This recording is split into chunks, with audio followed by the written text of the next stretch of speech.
Buenas tardes, vamos a continuar con las clases del seminario. Nosotros habíamos empezado a ver más allá del principio de placer y trabajamos fuertemente lo que es la distinción entre el principio de placer, de nirvana, de constancia y principio de realidad.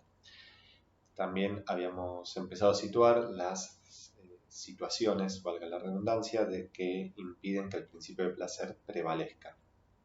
Hablamos justamente del relevo por el principio de realidad y también de la represión de determinadas pulsiones que luego pueden obtener satisfacción por la vía del síntoma, que en ese caso no sería algo contrario al principio de placer ni más allá del principio de placer porque está dentro de la lógica del placer-displacer. Es placer para un sistema y displacer para otro. Distinguimos también lo que puede pensarse como placer en términos económicos a lo que puede pensarse como placer-displacer en términos de sensación para el yo. Y llegamos al punto en el cual Freud iba a empezar a interrogar la reacción frente a un peligro exterior. Y así va a distinguir las nociones de miedo, angustia y terror. Miedo va a ubicar que requiere un objeto en presencia del cual uno lo siente, o sea, hay una delimitación a partir de un objeto determinado. Angustia la va a definir como un estado de expectativa frente a un peligro y que genera un estado de preparación, ¿no? O sea, propicia una suerte de preparación ante ese peligro, aunque sea un peligro desconocido. Y el terror va a ubicar que es un estado en el cual se cae cuando se vivencia un peligro sin estar preparado. Y lo que va a destacar es el factor sorpresa. ¿Por qué hace esta distinción Freud? Para poder abordar la neurosis traumática, a la cual va a pensar de manera articulada la histeria de conversión por la similitud de los síntomas motores, pero por supuesto que va a haber diferencia entre lo que es una neurosis traumática y una histeria de conversión. Bueno, respecto de la neurosis traumática, va a plantear que ésta se ve ocasionada o generada por el terror que produce, que produce algo externo y que va a estar vinculado a un peligro de muerte y va a destacar dos factores. Por un lado, va a destacar el factor sorpresa, como decíamos con anterioridad, que la sorpresa produce un terror, el efecto de terror, donde el aparato psíquico no está preparado justamente. Podríamos decir que falta un apronte angustiado, porque la angustia, al ser algo que prepara, protegería en este sentido frente a la neurosis traumática o a la posibilidad de una neurosis traumática. Por eso está la diferencia entre el terror y la angustia.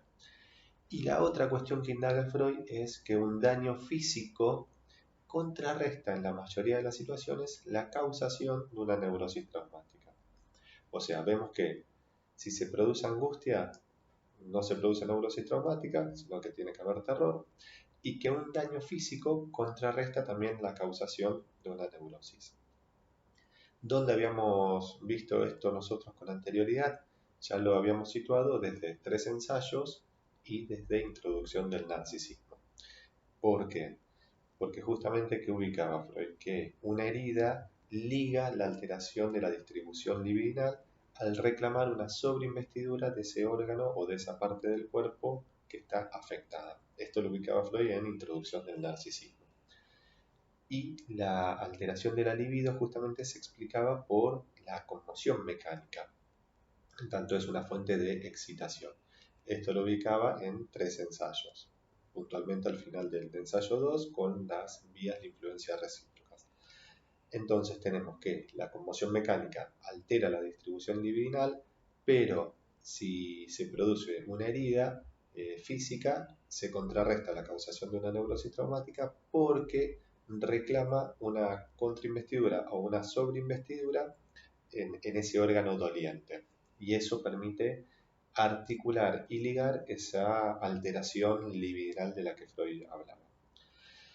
Bueno, y justamente tomando estos dos estos dos rasgos para indagar la neurosis traumática, Freud empieza a preguntarse por el sueño o por la vida onírica de la neurosis traumática.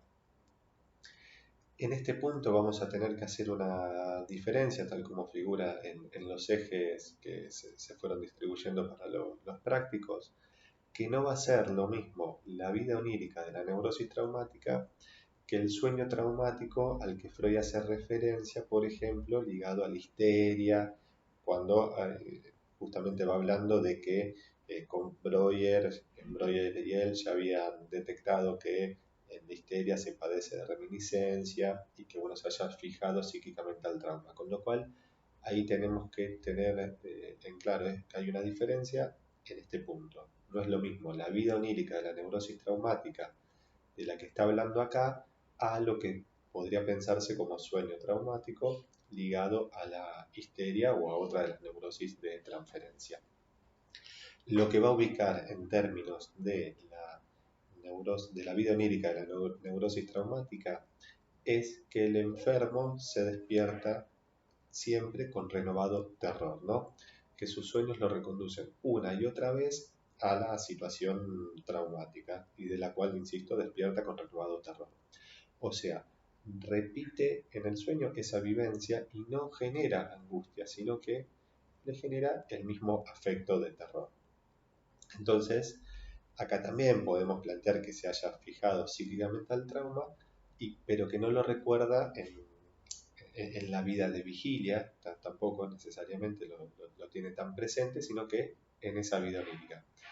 Reitero que tenemos puntos de similitud con lo que hablaba del sueño traumático ligado a una neurosis de transferencia a la vida onírica de la neurosis traumática, pero hacia el final de esta clase vamos a ubicar una diferencia que podemos adelantarla ahora. Uno puede implicar una elaboración, mientras que el otro no. Bueno, y Freud aborda esto porque lo lleva a indagar justamente, o a introducir, mejor dicho, la repetición de sucesos desagradables que no producen placer ni evitan displacer.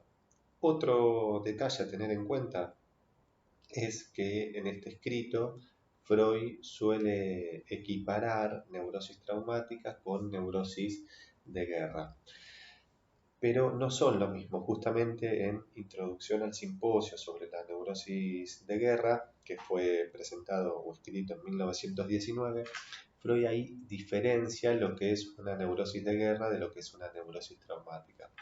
¿Dónde está la diferencia? En que en la neurosis de guerra por supuesto que se está ante un peligro de muerte, que se genera también terror y se genera una neurosis traumática, pero se le agrega también lo que él denomina un conflicto en el yo, entre dos partes del yo. ¿Por qué? Porque lamentablemente, bueno, en un suceso tan desagradable como lo es una guerra, Freud ubica que la persona se ve compelida a tener que matar o morir, ¿no? Matar o dejarse morir. Y eso en toda persona, dice Freud, que no necesariamente en su vida diaria o ordinaria se hubiera visto involucrado en una situación así. O sea, ¿qué quiere decir Freud? Que la guerra genera condiciones desagradables y particulares donde personas se ven en este conflicto de o matar o morir. Entonces se genera un conflicto entre el yo guerrero y el yo pacífico, que se suma, insisto, a la neurosis traumática. Entonces la neurosis de guerra sería una neurosis traumática más un conflicto en el yo entre estas dos partes, la guerrera y la pacífica, porque justamente la persona no querría matar, pero en el contexto de la guerra, bueno, se ve en esa situación. Tengamos presente que era 1919, más allá del principio de placer 1920, o sea, era el contexto de finalización de la Primera Guerra Mundial. Bueno, entonces, decimos que Freud empieza a introducir y a indagar la repetición entonces de sucesos desagradables que no llevan al placer ni evitan el displacer. Y por esta vía es que, fíjense que Freud va haciendo un trabajo de, empieza a indagar algo y lo deja y sigue con otra cosa. Y después lo deja y vuelve con lo anterior. Porque ahí suspende lo que es el trabajo, el análisis sobre la vida onírica de la neurosis traumática y empieza a indagar lo que sería el juego del niño. Este juego del niño, que se conoce como el juego del Fordá, Freud lo plantea en términos de que, bueno, había convivido con un niño de 1 año y medio, que resultó, ya sabemos que ese niño era su nieto, y que tenía, dice, el juego en ocasiones molestos de arrojar el carretel dentro de la cunita y que ante esa situación pronunciaba un largo O y cuando lo volvía a sacar pronunciaba un largo A, que Freud eh, leyó al modo de for y da, o sea, for se fue, da acá está. Podemos destacar, obviamente, esto Freud lo trabaja en la edición de Amorror, tu páginas 14, 15, que este for y este da son palabras que el otro escucha o que el otro lee, ¿no? O sea, se supone palabra ahí donde otro podría haber escuchado puro signo motriz, no necesariamente. ¿Qué quiero decir con esto? Que esa es una operación de lectura de Freud. Por supuesto que él después da cuenta de que esa lectura se vio ratificada por otras cuestiones, pero me parece importante que destaquemos que hay una operación de lectura de parte de Freud en este sentido, ¿no?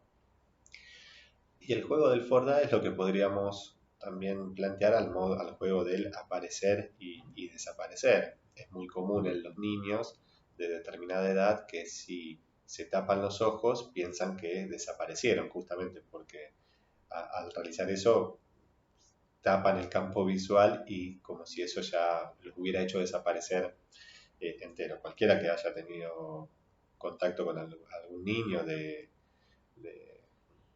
2, 3 años habrá podido, algún hermano, hijo, lo que fuera, habrá podido hacer ese juego como justamente al taparse los ojos pareciera que desaparecieron. Bueno, y lo que Freud ubica, volviendo puntualmente al escrito, lo que Freud va a ubicar es que en este juego de aparecer y desaparecer del carretel, dice que el mayor placer se encuentra en el primer acto, que es el de desaparecer, y que suele repetirse como juego, como juego único, ¿no? Y hasta por sí solo como juego. Y lo que a Freud le llama la atención es que la mayor ganancia de placer debería estar en realidad para él en el segundo acto, que sería el aparecer, pero que se repite este primer suceso, insisto, como juego en sí mismo. Bueno, ¿cuál va a ser la interpretación del juego? Dice Freud. Dice que se entrama con el logro cultural del niño de su renuncia pulsional de admitir sin protestas la partida de la madre. Esto es muy importante porque fíjense cómo acá Freud está ubicando que el juego se entrama con una renuncia pulsional. Entonces, no es cualquier cosa de lo que se está poniendo en juego, valga la expresión, sino que se trata de una renuncia pulsional. Y lo que leemos es que el juego va a ser un modo de elaborar y simbolizar justamente esta partida de la madre, esta renuncia pulsional. Sobre este punto después vamos a hacer una apreciación y por así decir, una diferencia respecto del planteo freudiano. Vamos a fundamentarlo o a tratar de fundamentarlo, pero lo vamos a dejar para más adelante, porque acabo de situar justamente que el juego es un modo de elaborar y de simbolizar esta renuncia pulsional. Bueno, y otras interpretaciones que Freud le adjudica al juego del niño, es que el niño en el juego toma un papel activo, no solamente en términos de tirar el carretel, sino también de ligar y dominar esos volúmenes de excitación que implicó la renuncia pulsional. En ese sentido también lo plantea Freud que cumple un papel activo. Y ubica finalmente la satisfacción de un impulso sádico. Bueno, la interpretación entonces en el juego del niño va a implicar todos estos factores, no es que es uno u otro, sino que hay una articulación de estos factores, es un conglomerado de factores. Y lo que Freud se va a preguntar a partir de justamente la vida onírica de la neurosis traumática y del juego del niño es por la repetición, decimos, de sucesos desagradables y también por la relación entre la repetición y el principio de placer.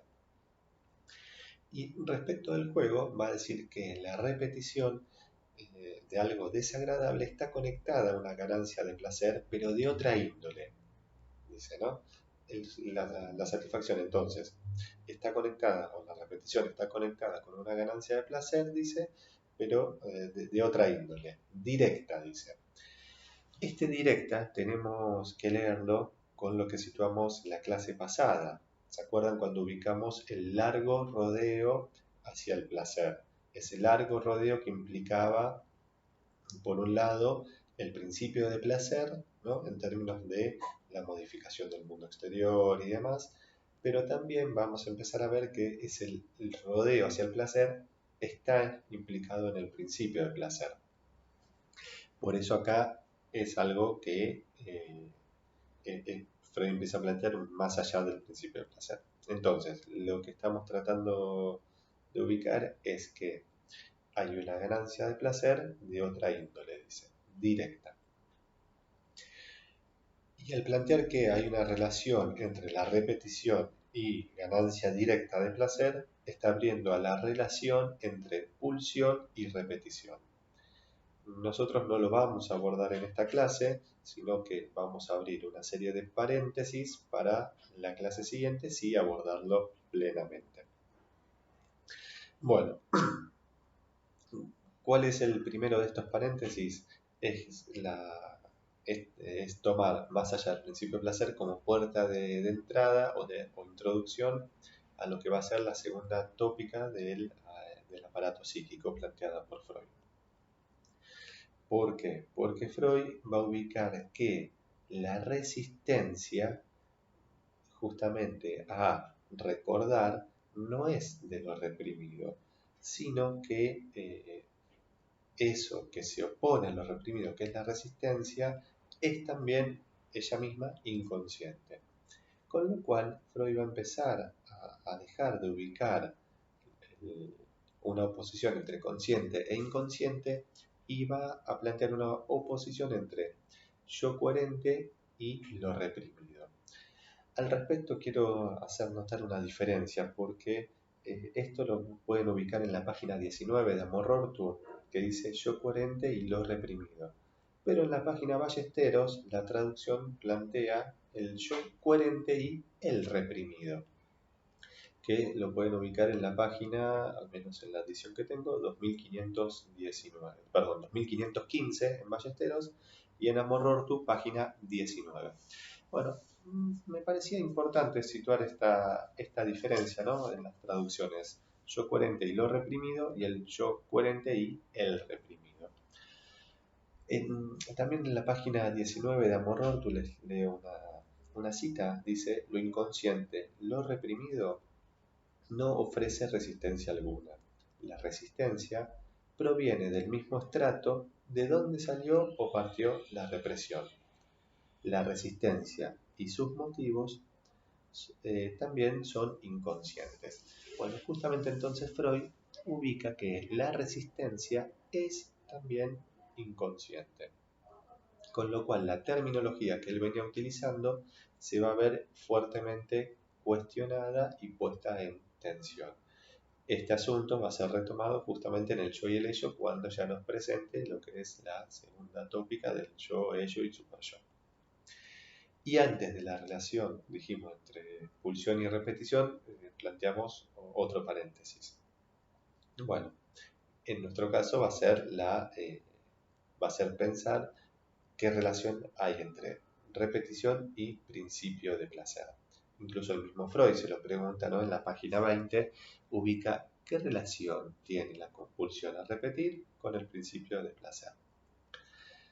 Lo primero que queremos hacer notar es que la mayoría de las repeticiones no contradice el principio de placer.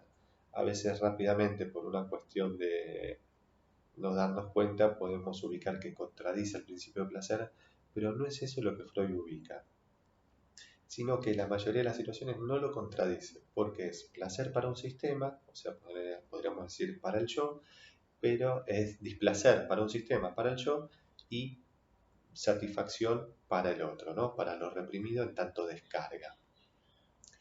Y a Freud le interesan particularmente las situaciones en que esta repetición no se ajusta al principio de placer, o sea, no se ajusta a lo anterior, sino que a la satisfacción pulsional directa. ¿Y por qué le interesa esto? Porque implica una ganancia de placer justamente directa, valga la redundancia.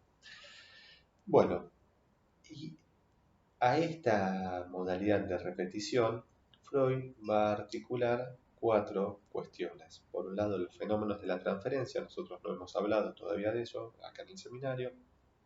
También va a adjudicar el destino en los normales. Cuando Freud ubica el destino en los normales se refiere a esa situación en la cual una persona dice siempre me pasa lo mismo, y al sueño de la neurosis traumática, o sea, la vida onírica de la neurosis traumática, y al juego en el niño. Por estas cuestiones, principalmente el destino en los normales, los fenómenos de la transferencia, por esto es que Freud va a generalizar la compulsión de repetición. Fíjense que nosotros hemos venido hablando de la compulsión de repetición sin mencionarla explícitamente. Es justamente para que podamos ir desgranando cada parte para que la compulsión de repetición se nos imponga al modo de un concepto y un articulador necesario. No queríamos plantear rápidamente compulsión de repetición y empezar a definirla, sino que hicimos el camino inverso. Vamos viendo cómo Freud nos presenta distintas situaciones en las cuales se va haciendo necesario este operador clínico y este concepto que es la compulsión de repetición. Y justamente va a ubicar que compulsión de repetición y satisfacción pulsional placentera directa están muy relacionados. Entonces,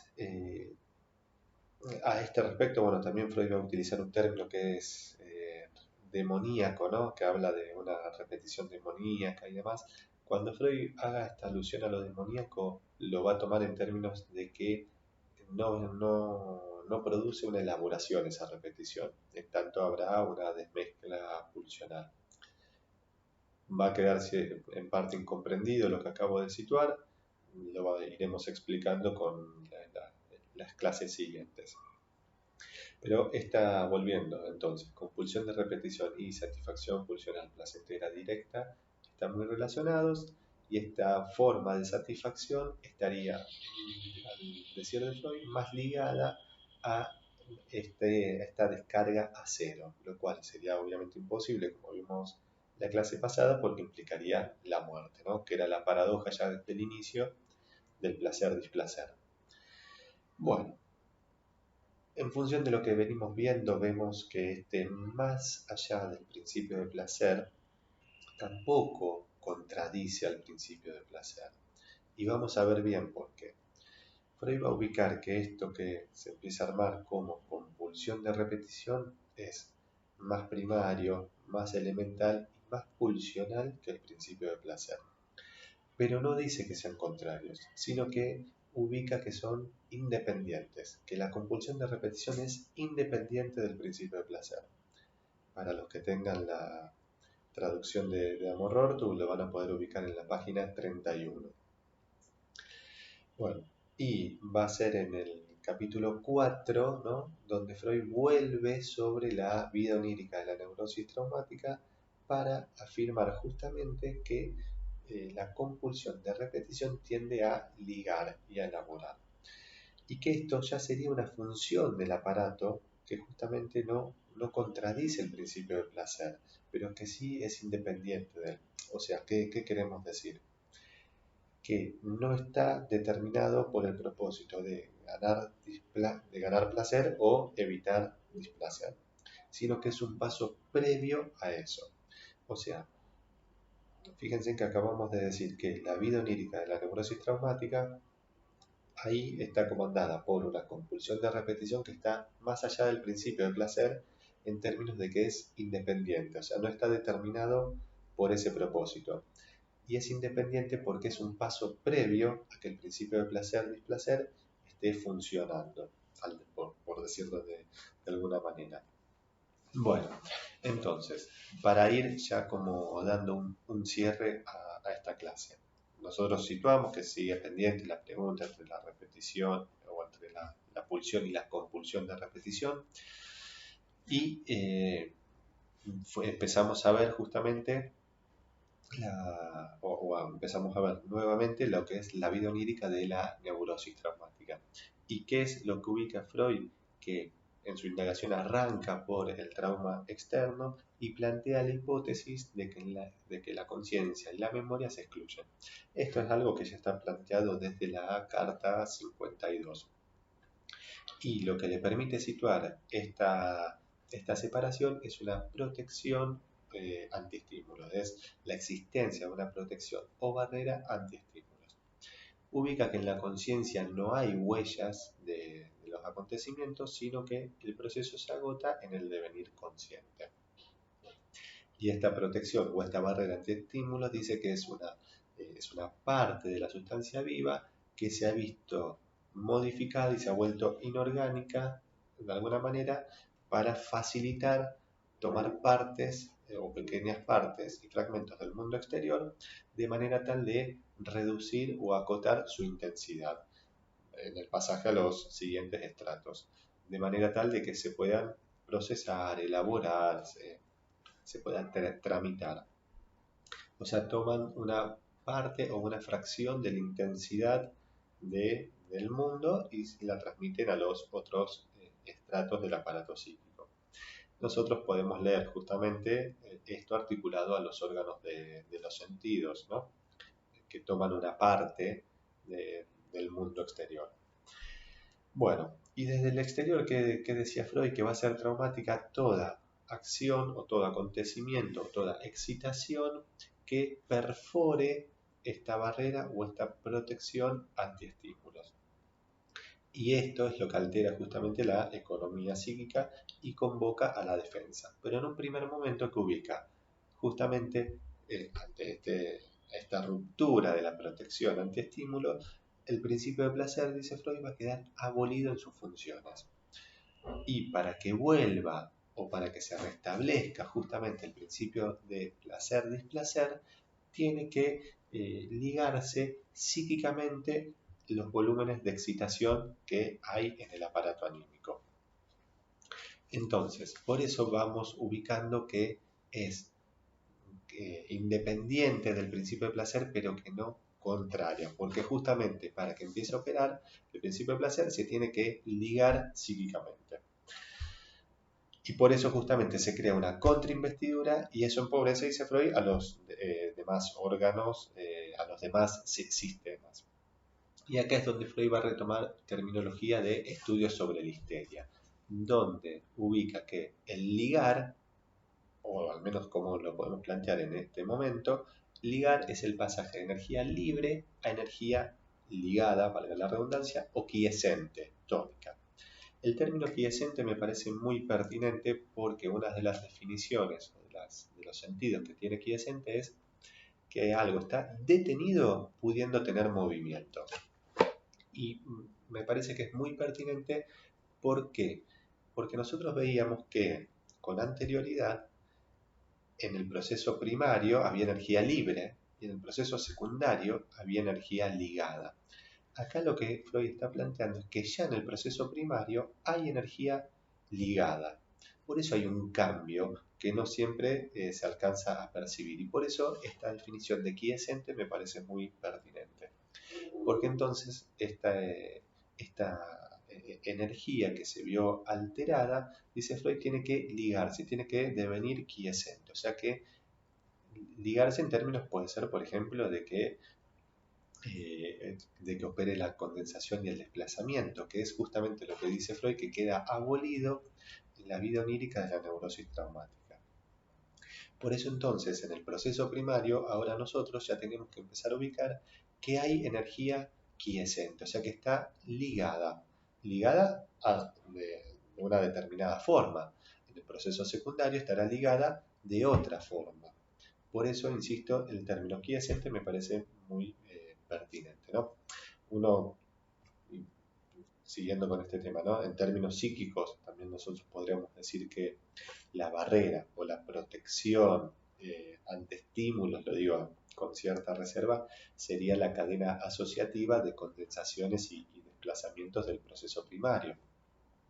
En la carta 52 Freud ubica que estas formas de asociación se da por tema, por casualidad o por simultaneidad. Después vamos a ver qué es lo que ubica Freud como lo dije con reserva con anterioridad porque ubicaba esto en términos psíquicos, la barrera, y vamos a ver que Freud también lo va a ubicar en relación a las pulsiones. Y en esto también Freud ubica una espacialidad, o sea, para Freud la pulsión viene de adentro. Bueno, puede parecer una obviedad, pero no lo es, porque justamente podemos, no necesariamente en todas las lecturas o corrientes psicoanalíticas, la pulsión viene de adentro. Para Freud, sí, y en esto es tajante, ¿no? La pulsión viene de adentro. Hay algo del otro que despierta, pero hay algo inherente, ¿no? Bueno, entonces, después de todo esto, volvemos a la neurosis traumática, donde decimos que algo produce la perforación o la ruptura de la barrera o protección ante estímulos, en tanto que produce un terror, algo para lo cual no se estaba preparado. Justamente era por el factor sorpresa. Y faltó la preparación del apronte angustiado, dice Freud. Entonces, ¿qué nos está diciendo? Que la angustia va a ser justamente la última barrera de la protección antiestímulos, ¿no? La última línea de defensa, a eso nos referimos. Y entonces, el sueño o la vida onírica de la neurosis traumática es un intento de recuperar el dominio sobre dicho estímulo por medio del desarrollo de angustia y así poder restablecer este imperio, también hay que decirlo con reserva o entre comillas, del principio de placer-displacer. Porque es el imperio del principio de displacer-displacer, pero de las modificaciones del principio de placer-displacer, como vimos la clase pasada. Porque el principio de placer-displacer es inaplicable para la vida. Bueno, entonces, dado, decíamos, que el principio de placer-displacer responde al proceso primario y los mecanismos del sueño de dicho proceso están abolidos ante una situación así, el sueño de la neurosis traumática no va a ser justamente un cumplimiento de deseo. Es lo que Freud ubica como la excepción a lo que es el cumplimiento de deseo. ¿Por qué? Porque justamente no permite una elaboración. No hay un trabajo psíquico. ¿Se acuerdan que en la clase pasada nosotros planteamos que el cumplimiento de deseo no era solamente por la vía de la figuración, sino del trabajo que el sueño exige? Bueno, acá vemos que hay una repetición del sueño que no elabora, no produce trabajo. Justamente en el sueño o en la vida onírica de la neurosis traumática, no opera la condensación y el desplazamiento. Y por eso no es justamente cumplimiento de deseo. Para pensar la práctica, nosotros podemos ubicar que justamente si en una neurosis traumática algo en uno de los sueños se vio desfigurado, se vio modificado, en el relato por supuesto del sueño, podemos ubicar que ahí algo se ligó. ¿Por qué? Porque justamente empezó a operar condensación, desplazamiento, miramiento por la figurabilidad y demás mecanismos del sueño. Bueno, entonces, Por estos motivos es que nosotros situamos que el más allá no es un campo nuevo, sino que es en el sentido de la determinación. Y por eso, estrictamente hablando, no hay, desde esta lectura que venimos desarrollando, una situación que sea contraria al principio de placer, sí independiente. Y puede dar la idea de que es contraria al principio de placer, como acabamos de ver recién, pero no es contraria, sino que es independiente. Y ahí es donde Freud ubica este carácter demoníaco. Y es independiente porque es más primario, más elemental y más pulsional. Entonces tiene que ligarse para que el principio de placer empiece a operar. Bueno, para cerrar con esta clase, entonces vamos a dejar acá y va a ser justamente en el capítulo 5 de Más allá del principio de placer, donde la compulsión de repetición va a cobrar el carácter de una pulsión. Y ahí justamente estaríamos respondiendo a la pregunta que estaba pendiente entre la relación entre pulsión y compulsión de repetición. Destacamos que tampoco hemos abordado los fenómenos de transferencia, también para dejarlo para más adelante con mayor detenimiento. Bueno, muchas gracias, nos vemos el viernes y seguimos. Saludos.